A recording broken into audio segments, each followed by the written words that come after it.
Today, port workers are back on the job. The strike lasted less than a week and saved a lot of problems, really, for all of us.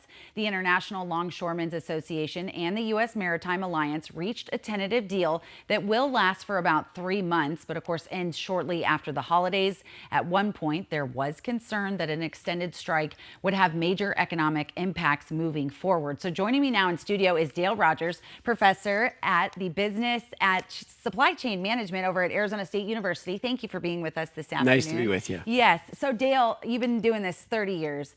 If a strike would have gone on for several weeks, exactly how would that have impacted us here in Arizona? Well, over 50% of the stuff that comes into the U.S. now comes in through the East Coast ports. So it used to be the West Coast was more dominant, but we've sort of tried to move away from China. And so you see more things coming in. So stuff that comes in from Latin America, South America, Europe, Africa, Middle East and stuff mostly comes into the East Coast.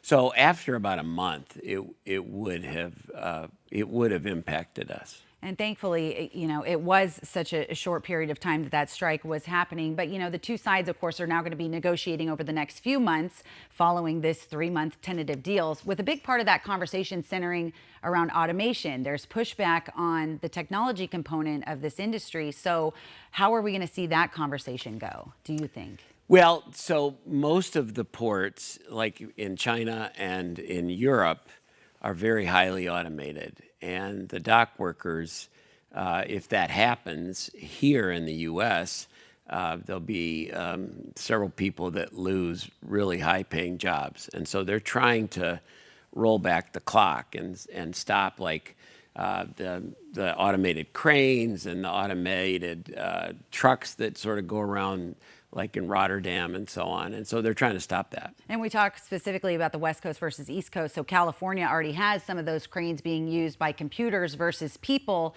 but you can only push back on technology so much for so long. So is there a happy medium there when those conversations are going, looking forward to next year? Do you think? No, I don't think so. It'll be a sort of a win-lose kind of thing. Okay. I don't think both sides, they might say they're winning. Sure. So the money, isn't it interesting how quickly the money got solved, but the automation is the thing they're going to wait to do 3 months later. And which will ultimately financially hurt those people who've probably had those jobs for several decades. The last thing I want to ask you, Dale, let's fast forward to 2025 when those negotiations likely start up again.